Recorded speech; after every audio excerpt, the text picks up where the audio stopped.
Love versus arrange marriage वाली बहू के आंचल की ममता। सुबह का समय था। नंदिनी तैयार होकर नीचे हॉल में आती है। हॉल में उसके पापा राजेश और माँ सरला खड़े थे।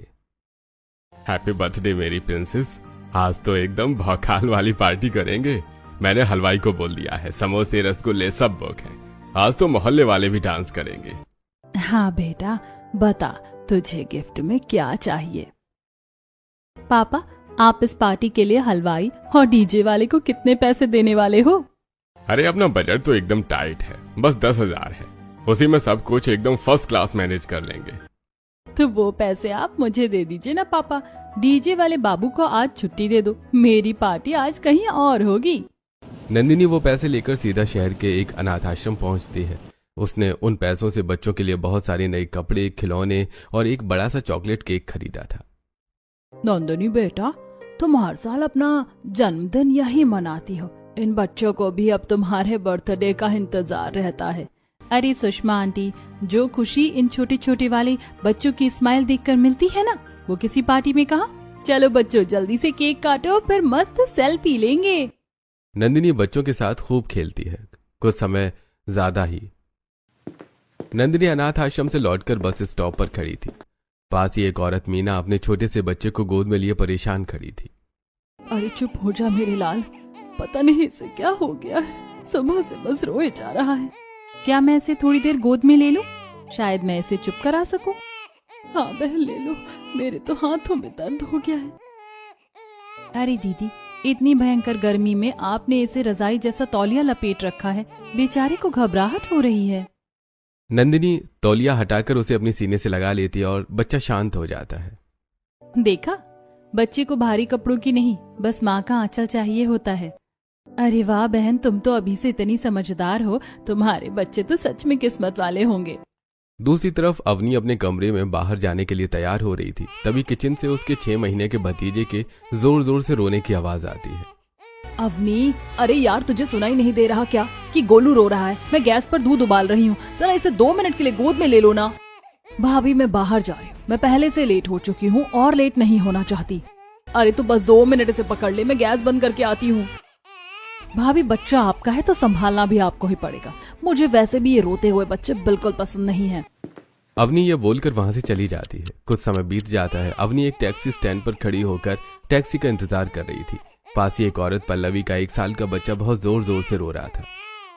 मेरा बाबू चुप हो जा, ले फोन में गाना सुन ले, रो मत बेटा। सुनो, क्या आप अपने बच्चे का ये वॉल्यूम कम कर सकती हैं? मेरा सर दर्द से फटा जा रहा है। हे लड़की, जुबान संभाल कर बात कर। बच्चा है कोई मशीन नहीं जो बटन दबाते ही चुप हो जाएगा। आज बकवास कर रही है, जब खुद माँ बनेगी ना तब पता चलेगा तुझे। ओ प्लीज, मुझे कभी माँ नहीं बनना, बच्चे सब बेकार होते हैं। अवनी वहां से चली जाती है। ऐसी समय बीत जाता है। सुजाता अपने परिवार के साथ हॉल में बैठी हुई थी। सुनिए जी, मैंने अपने विनोद के लिए एकदम चांद जैसी और संस्कारी लड़की ढूंढ ली है। कल हम लोग उसे देखने उसके घर जा रहे हैं। अरे अच्छा है, घर में एक बहू आ जाएगी। अरे क्यों, विनोद की शादी होते ही मैं अपने इस छोटे नवाब विकास के लिए भी लड़की ढूंढ लूंगी, फिर घर में 2-2 बहुएं होंगी। अरे माँ, मुझे ना आपसे कुछ इम्पोर्टेंट बात करनी थी, वो मेरी शादी को लेकर। अरे अभी कोई बात नहीं, अब मुझे अभी मार्केट जाना है, कल लड़की वालों के घर जाना है तो शॉपिंग भी करनी है। सुजाता वहां से चली जाती है। दोपहर का समय हो जाता है। शहर के एक पार्क में विकास और अवनी बैठे थे। अवनी, मैटर एकदम सीरियस हो गया है यार। मेरी माँ किसी की नहीं सुनती। वो भाई की शादी के तुरंत बाद मेरी शादी किसी टिपिकल संस्कारी लड़की से करवा देगी। लव मैरिज तो मेरी माँ की डिक्शनरी में है ही नहीं। अब हम क्या करें? और तू सोच रहा है मेरे पापा मुझे फूलों की माला पहनाकर विदा करेंगे? वो भी मेरे लिए लड़के ढूंढ रहे हैं। अगर हमने अभी कुछ नहीं किया ना विकास, तो हमारी लव स्टोरी का तो एकदम दी एंड हो जाएगा। तो फिर एक ही रास्ता है, अब हमें भागकर शादी करनी होगी। शादी होने के बाद तो माता पिता एक्सेप्ट कर ही लेंगे। डन, इसके अलावा और कोई ऑप्शन भी नहीं है। अगले दिन सुजाता, अशोक और विनोद नंदिनी के घर पहुंचते हैं। वाह सरला जी, आपकी बेटी तो एकदम लक्ष्मी का रूप लग रही है। तभी बाहर से एक छोटे के रोने की आवाज आती है। नंदिनी जल्दी से बाहर जाकर देखती है। अरे कामिनी भाभी, आप इसे ये डब्बे वाला सूखा दूध क्यों पिला रही हो? ये भी बहुत छोटा है, इसे भूख लगी है और इसे सिर्फ अपनी माँ का दूध चाहिए। ये बाजार वाला दूध तो एकदम बेकार होता है बच्चों के लिए। क्या करूं नंदिनी, मुझे लगा इससे इसका पेट भर जाएगा। नहीं भाभी, आप आराम से बैठकर इसे अपना दूध पिलाओ, और हाँ, इसे दूध पिलाते वक्त इसके सिर पर हाथ फेरना, ये बिल्कुल नहीं रोएगा। सुजाता जी हॉल में बैठी ये सब देख रही थी। अशोक जी, मुझे तो यकीन नहीं हो रहा, ये लड़की अभी तक माँ भी नहीं बनी है और इसे बच्चों को पालने की इतनी समझ है। आजकल की मॉडर्न लड़कियों को तो ठीक से डायपर भी नहीं पता होता। मुझे तो ये लड़की पसंद है, रिश्ता पक्का समझो। आंटी जी, मुझे छोटे बच्चे बहुत पसंद है। मेरी बच्ची, तूने तो आज मेरा दिल ही जीत लिया। कुछ समय बीत जाता है। विनोद और नंदिनी की शादी हो चुकी थी। नंदिनी का गृह प्रवेश हो रहा था। सुजाता हाथ में आरती की थाल लेकर खड़ी थी। तभी अचानक विकास और अवनी गले में वरमाला पहने वहां आ जाते हैं। ये क्या है विकास? और ये लड़की कौन है? और तूने इससे शादी कर ली? क्या किया तूने? माँ, ये अवनी है। हम दोनों एक दूसरे से प्यार करते हैं। मुझे पता था आप नहीं मानेंगे, इसलिए हमें यह कदम उठाना पड़ा। निकल जा मेरे घर से। मुझे ऐसी बहू नहीं चाहिए जो मेरी पसंद की ना हो। अरे सुजाता, शांत हो जाओ। अब जो हो गया सो हो गया। अगर आज हमने अपने बेटे को घर से बाहर निकाला तो दुनिया ताना मारेगी कि अपनी पसंद की शादी की तो माँ बाप दुश्मन बन गई। बेटा तो अपना ही है ना, अब क्या इसे सड़क पर छोड़ दें?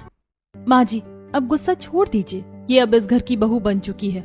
आप बड़े हैं, बड़े दिल से इन्हें आशीर्वाद दे दीजिए। ठीक है, सिर्फ तुम लोगों के कहने पर मान रही हूँ। अब आजा अंदर। ऐसी कुछ महीने बीत जाते हैं। रात का समय था। सुजाता अपने कमरे में लेटी हुई थी और नंदिनी उसके पैर दबा रही थी। माँ जी, अब दर्द कैसा है? दर्द तो ठीक है बेटा, पर अब मेरा मन कुछ और चाह रहा है। देख विनोद, और तेरी शादी को काफी समय हो गया। अब जल्दी से कोई खुशखबरी सुना दे। मेरा बहुत मन है कि मैं अपने पोते पोतियों को अपनी गोद में खिलाऊं। उनकी शादी देखकर ही चैन से मरना चाहती हूँ। जी माँ। अगले दिन दोपहर का समय था। अवनी हॉल में सोफे पर बैठी अपने लैपटॉप पर कुछ कर रही थी। तभी सुजाता वहां आती है। बहू, तू कब सुना रही है खुशखबरी? काफी दिन हो गए तुम दोनों को भी। अरे माँ जी, क्या आपको पता चल गया? मैंने कल ही बड़ी कंपनी में जॉब के लिए एप्लीकेशन डाली थी और अब बस ज्वाइनिंग लेटर आने वाला है। बस कुछ ही दिनों में मैं काम शुरू कर दूंगी। अरे नहीं, मैं उस काम की बात नहीं करी, मैं बच्चे वाली खुशखबरी की बात कर रही हूँ। माँ जी, बच्चा कोई खिलौना नहीं है जिसे जब चाह ले आए। मुझे अभी अपने करियर पर फोकस करना है। मुझे कोई बच्चा वच्चा नहीं चाहिए। अवनी ये बोलकर अपने कमरे में चली जाती है। रात का समय हो जाता है। विकास और अवनी अपने बेडरूम में थे। अवनी, यार देख, मेरे ऑफिस के दोस्त राहुल ने अपने छोटे बेबी के साथ कितनी कूल फोटो डाली है सोशल मीडिया पर। कितने लाइक्स और कमेंट्स आ रहे हैं। यार बच्चे कितने क्यूट होते हैं ना। हमें भी एक बच्चा प्लान करना चाहिए। विकास, तुम भी माँ जी की तरह शुरू हो गए। फोटो खिंचवाने के लिए बच्चा पैदा कर लूं? मुझे अभी अपनी लाइफ एंजॉय करनी है। क्या नहीं करेगी? बच्चा होने से घर में रौनक आती है, खुशियां बढ़ती हैं। तू क्या सारा जीवन इस लैपटॉप के आगे ही बैठी रहेगी? तुझे बच्चा करना ही होगा अवनी। अवनी गुस्से में वहां से चली जाती है। कुछ समय बीत जाता है। घर को गुब्बारों से सजाया गया था। नंदिनी और अवनी दोनों को एक एक बेटा हुआ था और आज वो हॉस्पिटल से डिस्चार्ज होकर आई थी। अवनी का बच्चा जोर जोर से रो रहा था। उफ, ये चुप क्यों नहीं हो रहा? डॉक्टर ने तो कहा था सब ठीक है। विकास, पकड़ो इसे, मेरा सर फट रहा है। अवनी, इसे जरा प्यार से अपने सीने से लगाओ। बच्चा जब माँ की धड़कन सुनता है तभी उसे सुकून मिलता है। इसे ऐसे मत पकड़ो। नंदिनी, तुम अपने बच्चे पर ध्यान दो। मुझे पता है मेरे बच्चे को कैसे संभालना है। मुझे लेक्चर की जरूरत नहीं है। अवनी गुस्से में बच्चे को लेकर अपने कमरे में चली जाती है। ऐसे कुछ महीने बीत जाते हैं। नंदिनी और अवनी के बच्चे थोड़े थोड़े बड़े हो गए थे। किचन में नंदिनी अपने बच्चों के लिए कुछ बना रही थी। तभी अवनी वहां आती है। उसके हाथ में एक महंगा बेबी फूड का पैकेट था। अवनी, देखो, मैंने तुम्हारे बच्चे के लिए भी ये ताज़ा दलिया बनाया है। घर का बना खाना बच्चों की सेहत के लिए सबसे अच्छा होता है। ये बाहर की चीजें बेकार होती हैं। नंदिनी, तुम अभी भी पुराने जमाने में जी रही हो। ये इंटरनेशनल ब्रांड का खाना है, इसमें सारे विटामिन हैं। पर अवनी, ये पैकेट वाली चीजें छोटे बच्चों के लिए ठीक नहीं होती। बस अपनी ये डॉक्टरी अपने पास रखो। मेरा बच्चा ये खाएगा और चुपचाप सो जाएगा। अवनी वहां से चली जाती है। रात का समय हो जाता है। अवनी का बच्चा बहुत जोर जोर से रो रहा था। अवनी उसे दवाई पिलाने की कोशिश कर रही थी। तभी नंदिनी वहां आ जाती है। उफ, मेरा तो दिमाग खराब कर दिया इस बच्चे ने। ये चुप क्यों नहीं हो रहा? मैंने इसे महंगी वाली दवाई भी दे दी। अवनी, दवा से ज्यादा इसे अभी सुकून की जरूरत है। लाओ इसे मुझे दो। मुझे पता है ये कैसे शांत होगा। नंदिनी धीरे से बच्चे को अपनी गोद में लेती है और उसे कस के अपने सीने से लगा लेती है। वो उसे थपथपाते हुए कमरे में इधर उधर टहलने लगती है। कुछ ही देर में बच्चा शांत होकर सो जाता है। देखा अवनी, माँ के आंचल में बहुत ताकत होती है, तुम भी इसे ऐसे ही अपने सीने से लगाया करो। ये बोलकर नंदिनी वहां से चली जाती है।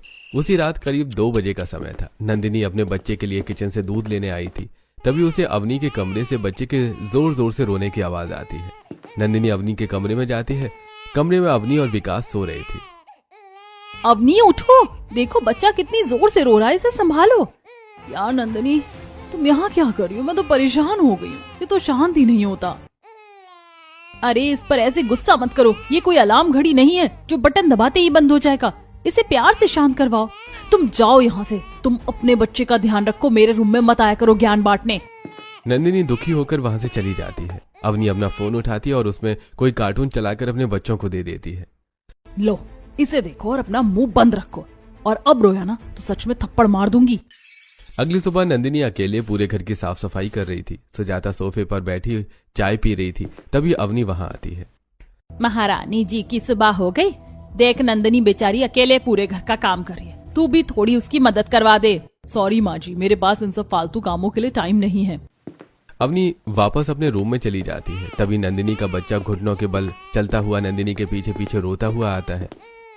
लगता है कुछ जुगाड़ करना ही होगा, नहीं तो तुम ऐसे ही बैठे पीछे पीछे घूमते रहोगे, और फिर अगर कुछ गिर गया तो लग जाएगी तुम्हारे। नंदिनी बहुत ही सेफ्टी से अपने बच्चे को अपनी पीठ पर बांध लेती है।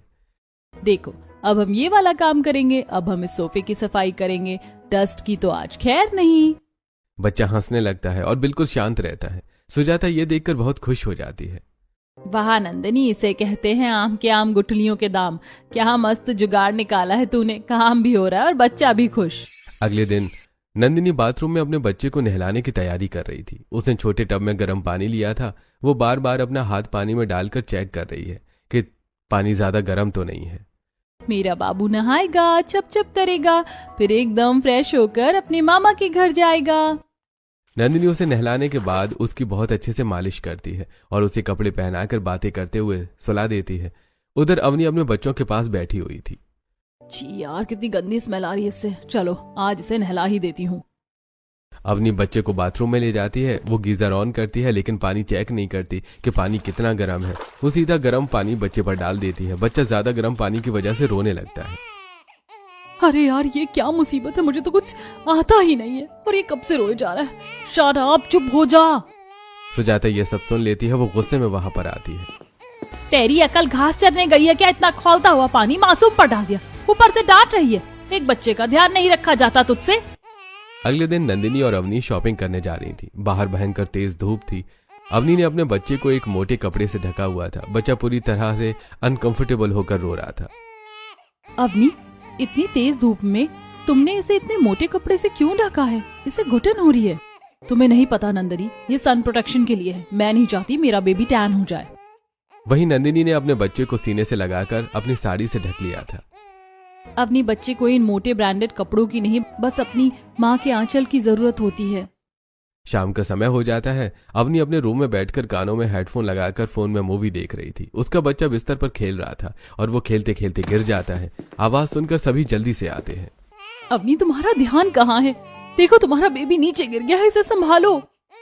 अरे तो रोने दो ना, गिर जाने दो। गिरेगा तभी तो स्ट्रॉन्ग बनेगा। चोट लग गई तो लगने दो, मुझे नहीं पता। अवनी, ये क्या बेवकूफी है? अवनी गुस्से में बच्चे को उठाती है और उसे डांटना लगती है। बस शांत हो जाओ, दिन भर बस रोना रोना रोना। बच्चा अवनी की डांट सुनकर और ज्यादा जोर जोर से रोने लगता है। नंदिनी उस बच्चे को लेती है और अपने सीने से लगा लेती है। बच्चा शांत हो जाता है। अवनी, जो बच्चा होता है ना, वो अपनी माँ के आंचल में आकर अपना सारा दर्द भूल जाता है। थोड़ा फोन और लैपटॉप छोड़कर ये सभी सीखिए।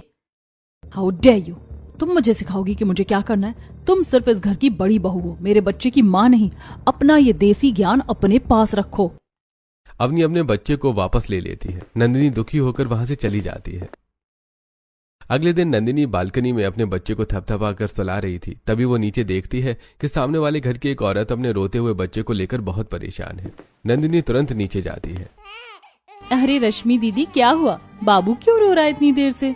पता नहीं नंदिनी, दूध भी पिला दिया फिर भी चुप नहीं हो रहा। मेरा तो सिर दर्द कर गया। दीदी, इसे ऐसे हवा में मत झुलाओ, इसे अपने सीने से लगा कर रखो। और हाँ, इसका डायपर चेक किया आपने? बच्चे अक्सर गीले डायपर की वजह से चिड़चिड़े हो जाते हैं। अरे डायपर तो मैंने सुबह से देखा ही नहीं। बस तो फिर डायपर जल्दी जल्दी चेक किया करो, और जब बच्चा ज्यादा रोए ना तो उसे कमरे में बंद रखने के बजाय थोड़ा ताजी हवा में बाहर टहला लिया करो। देखो कैसे मेरे सीने से लगकर चुप हो गया। अरे सच में ये तो एकदम शांत हो गया। मुझे तो ये सब पता ही नहीं था। थैंक यू नंदनी, तूने तो मेरी बहुत बड़ी टेंशन खत्म कर दी। मैं आगे से यही करूंगी। अगले दिन सुबह अवनी के कमरे से बच्चे के बहुत जोर जोर से रोने की आवाज आ रही थी। अवनी बच्चे पर बुरी तरह से चिल्ला रही थी। नंदिनी अवनी के कमरे में आती है।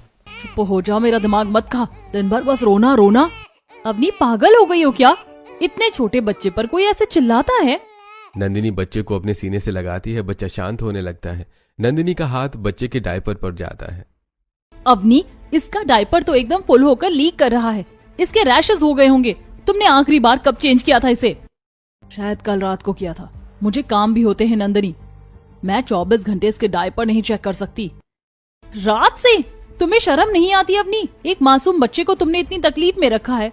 बच्चों को ऐसे शांत करते हैं, उन पर चिल्ला कर नहीं। तुम कौन होती हो मुझे ये सब सुनाने वाली? मेरी मर्जी, मैं जैसे। तेरी मर्जी? कैसी तेरी मर्जी? तेरी मर्जी चलेगी तो तू तो मेरे पोते को मार ही डालेगी। देख अवनी, मेरे पोते की क्या हालत कर दी है तूने। लिसन माँ जी, मुझे तो ये बच्चा चाहिए ही नहीं था। ये आप ही लोगों की जिद थी ना कि घर में पोता चाहिए, तो अब आप ही इसका ध्यान रखो। मुझे मेरा काम करने दो। अवनी गुस्से में वहां से चली जाती है। रात का समय हो जाता है। अवनी अपने बेड पर बैठी लैपटॉप पर अपनी अपनी सहेलियों से वीडियो कॉल पर हंसकर बातें कर रही थी। पास में ही अवनी का बच्चा लेटा हुआ था जो कि रो रहा था। उफ, ले तू अपना ये फोन चला ले। बच्चा फोन को जमीन पर फेंक देता और फोन टूट जाता है। ये देखकर अवनी को बहुत गुस्सा आ जाता है और वो बच्चे को मारने के लिए अपना हाथ उठाती है कि तब भी विकास कमरे में आ जाता है। अवनी, तुम्हारी हिम्मत कैसे हुई मेरे बच्चे पर हाथ उठाने की?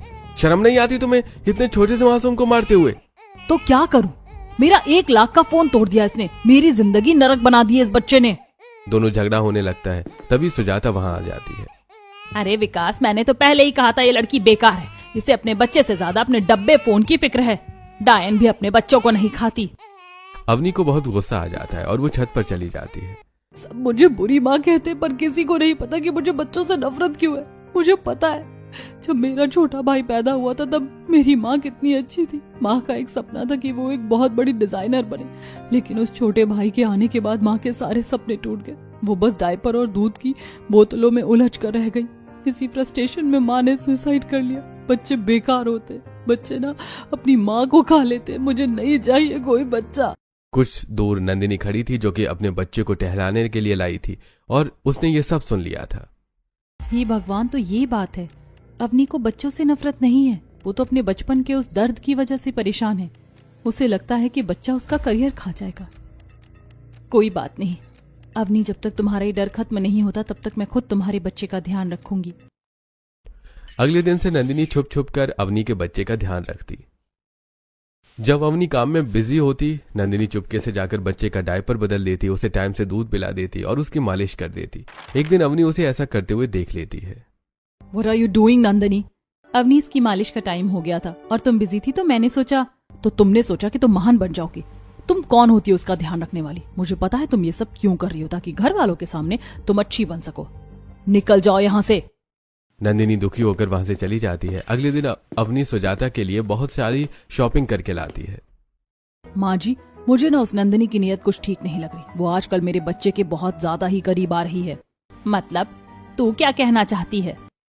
अरे माँ जी, सीधा सा हिसाब है। वो मेरे बच्चे को मुझसे छीनना चाहती है ताकि आगे चलकर वो दोनों बच्चों पर अपना हक जमा ले और इस घर की प्रॉपर्टी में उसे डबल हिस्सा मिल जाए।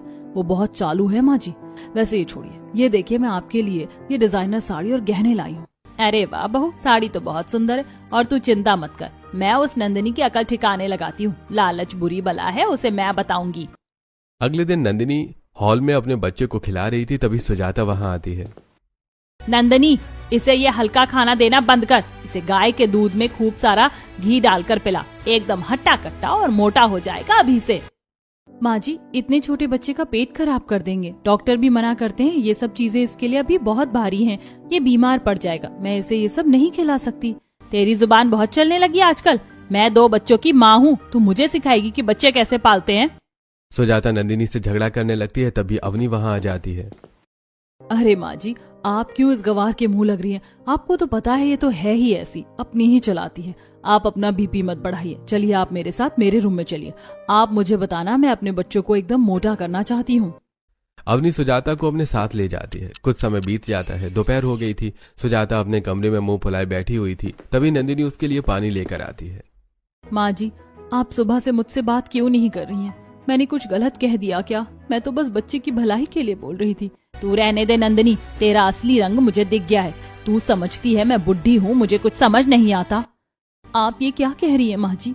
अब होली मत बन। आज के बाद मुझसे बात मत करना और कान खोलकर सुन ले, अवनी के बच्चे से दूर रहना। मुझे सब पता है कि तू उसके बच्चे पर इतना प्यार क्यों लुटा रही है। तू चाहती है कि वो बच्चा भी तेरा हो जाए और कल को इस घर की प्रॉपर्टी में तुझे डबल हिस्सा मिले। लालची कहीं की। नंदिनी ये सब सुनकर बहुत ज्यादा दुखी हो जाती है और वहां से चली जाती है। शाम का समय हो जाता है। नंदिनी अपने कमरे में बैठी हुई थी। उसका बच्चा रो रहा था।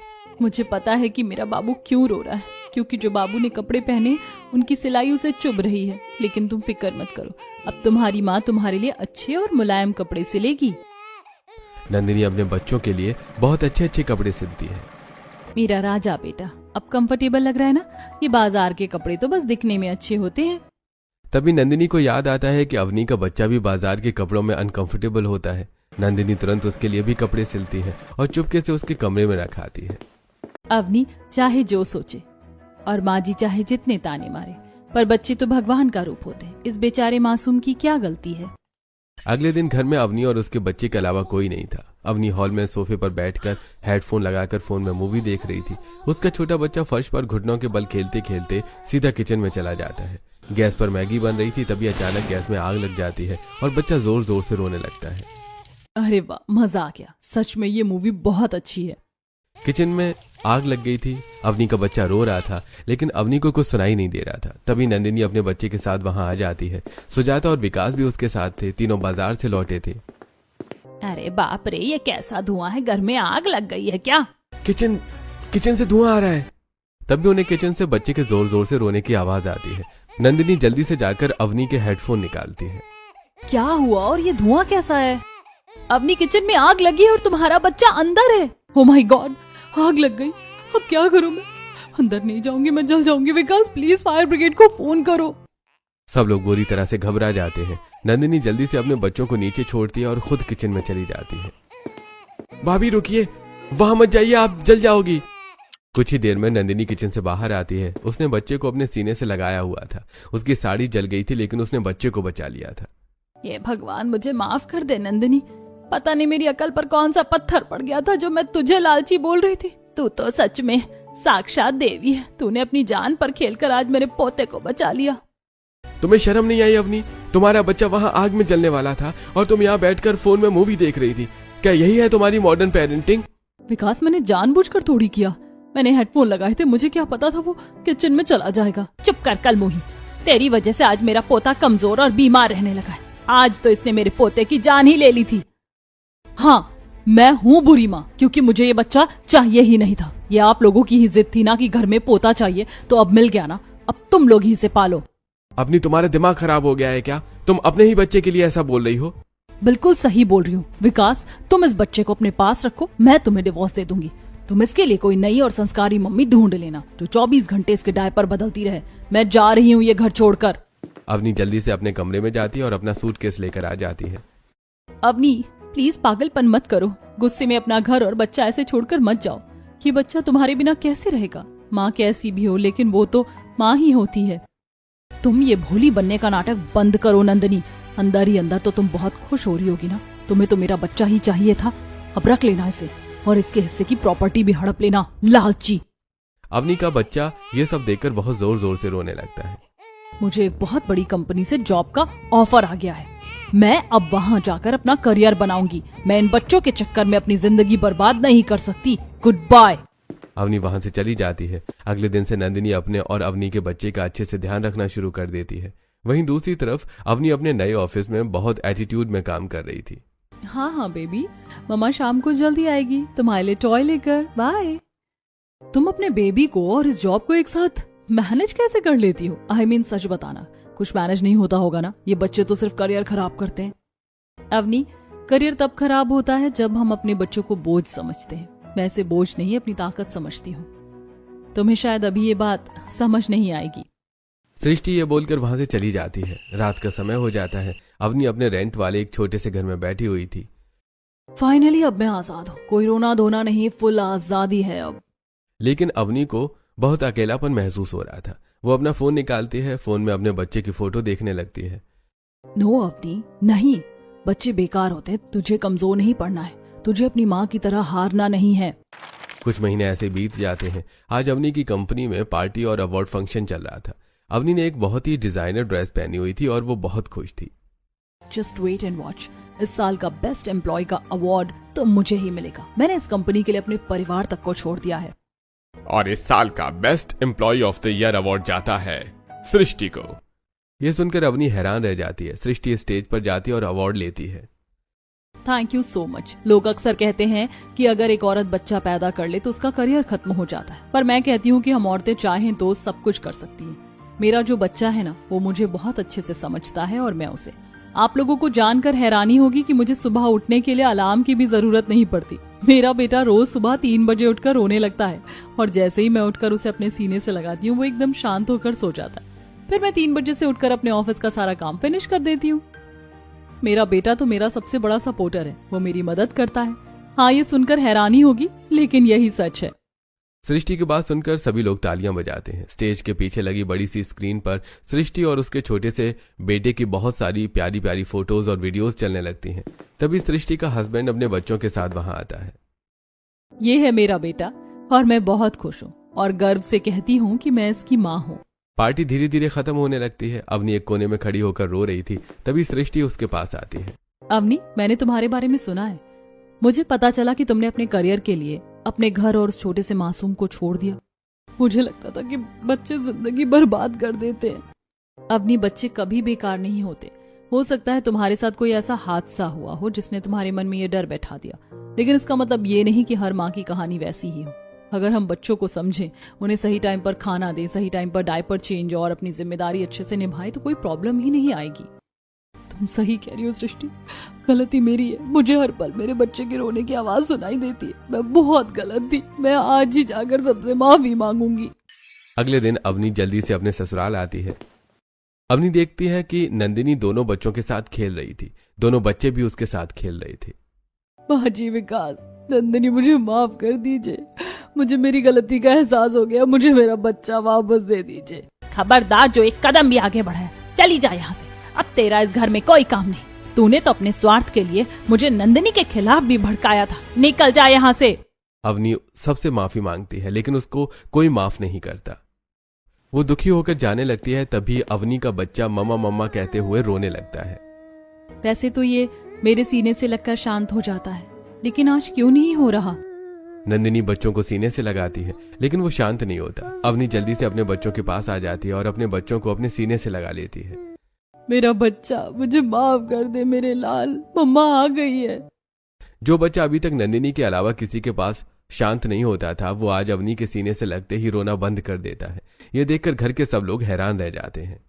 माँ जी, देखा आपने, आंचल चाहे नंदिनी का हो या अवनी का, असली सुकून तो बच्चे को अपनी माँ के आंचल में ही मिलता है।